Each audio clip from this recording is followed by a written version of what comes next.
Hello viewers, welcome you all to Revamp ED YouTube channel. So in this video we are going to see a PG admission notification from a national institute. So here the institute is NICMAR, National Institute for Construction Management and Research.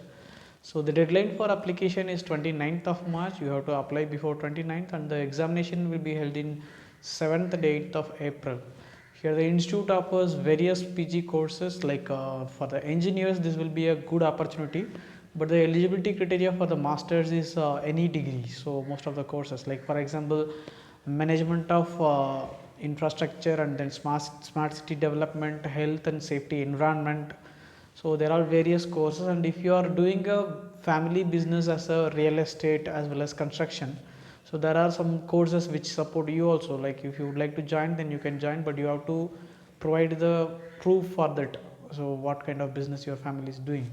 So here the institute is located in various places like Pune, Hyderabad, and then Goa, and then there is a institute which is in NCR also, near National Capital Region near Delhi.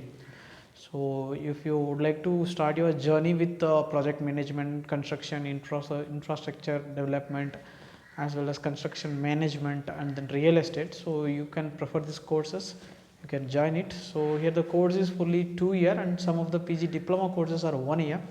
So you can spend your time to get placed in several places. So if you would like to get more admission notification from Revamp ED YouTube channel, please do subscribe and click the bell icon so that you will get all the videos. Thank you.